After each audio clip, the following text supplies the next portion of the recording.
এক ছিল ছোট্ট সুন্দর গ্রাম। গ্রামের নাম ছিল সোনাঝুরি। চারিদিকে সবুজ মাঠ, নীল আকাশ, আর মাঝখান দিয়ে বইতেছে চিকচিকে একটা নদী। সন্ধ্যা হলেই আকাশে ফুটে উঠত গোল গোল চাঁদ, আর গ্রামটা হয়ে উঠত রূপকথার মতো সুন্দর। সেই গ্রামে থাকত ছোট্ট মেয়ে মায়া, বয়স মাত্র 6 বছর। বড় বড় চোখ, হাসলে গালে টোল পড়ে। মায়া খুব ভালো মেয়ে, কিন্তু একটা সমস্যা ছিল, সে রাতে ঘুমাতে চাইতো না। মা বলতো, মায়া এখন ঘুমাও মা, কাল স্কুল আছে।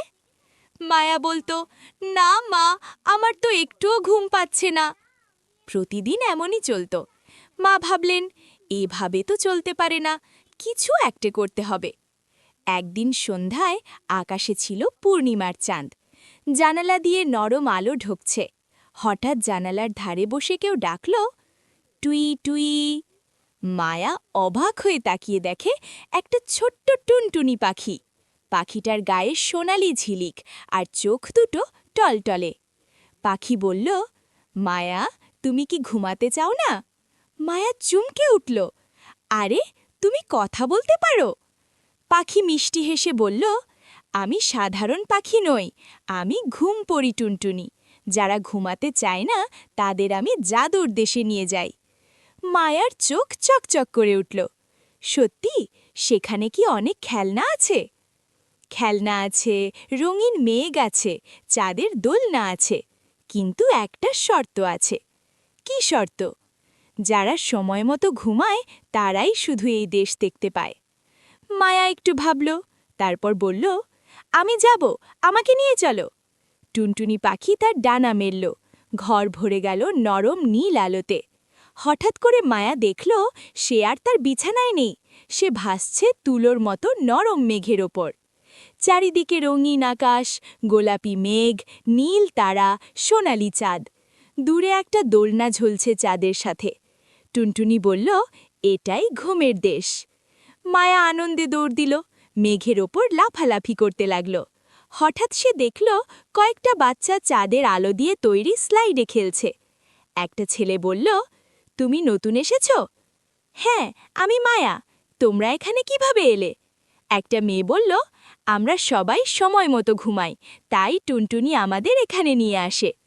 মায়া অবাক হয়ে বলল, ও, তাহলে যারা দেরি করে ঘুমায়?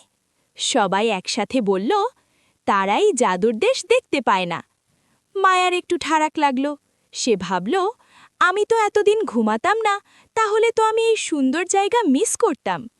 ঠিক তখনই চাঁদ মামা হাসতে হাসতে বললেন, মায়া, ভালো বাচ্চারা রাতে ঘুমায়, সকালে উঠে খেলাধুলা করে, পড়াশোনা করে, শরীর আর মন ভালো থাকে।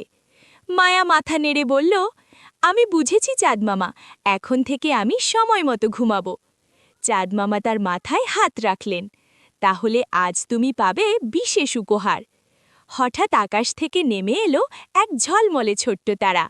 তারাটা এসে বসল মায়ার হাতে। টুনটুনি বলল, এটা সাহসের তারা, যখনই তুমি ভালো কাজ করবে এটা জ্বলজ্বল করবে। মায়া খুব খুশি হল, সে আবার মেঘের দোলনায় দুলতে লাগল। বাতাসে ভেসে এলো মিষ্টি ঘুম পাড়ানি গান। ঘুম ঘুম ঘুম, চোখে নামে ঝুম, চাঁদের দেশে যাব আমরা, স্বপ্ন হবে কুমকুম। গান শুনতে শুনতে মায়ার চোখ ভারী হয়ে এলো। হঠাৎ সে অনুভব করল কেউ তাকে আলতো করে ডাকছে, মায়া, মা, ঘুমিয়ে পড়েছ? সে চোখ খুলে দেখে সে তার নিজের বিছানায়। জানালার বাইরে এখনো পূর্ণিমার চাঁদ। মা তার কপালে চুমু দিয়ে বললেন, আজ কিন্তু তুমি খুব তাড়াতাড়ি ঘুমিয়ে পড়েছ। মায়া মুচকি হাসল, তার হাতের দিকে তাকালো। সেখানে ছোট্ট একটা ঝিলমিল আলো, খুব হালকা কিন্তু আছে। সে বুঝল সবই স্বপ্ন ছিল না।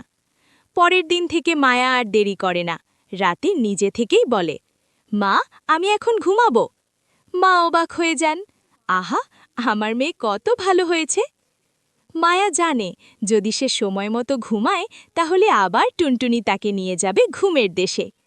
একদিন তার ছোট ভাই রিয়ান বলল, দিদি, তুমি এত তাড়াতাড়ি ঘুমাও কেন? মায়া হাসল, কারণ রাতে একটা জাদুর দেশ আসে। রিয়ান চোখ বড় করে বলল, আমাকেও নিয়ে যাবে? মায়া বলল, হ্যাঁ, যদি তুমি সময় মতো ঘুমাও। সেদিন থেকে রিয়ানও ঠিক মতো ঘুমাতে শুরু করল। ধীরে ধীরে পুরো সোনাঝুরি গ্রামে খবর ছড়িয়ে পড়ল যে বাচ্চারা সময় মতো ঘুমায় তারা নাকি স্বপ্নে জাদুর দেশ দেখে। সব বাচ্চাই এখন রাতে দাঁত ব্রাশ করে, গল্প শোনে, তারপর শান্তভাবে ঘুমিয়ে পড়ে। আর পূর্ণিমার রাতে জানালার ধারে বসে শোনা যায় টুই টুই।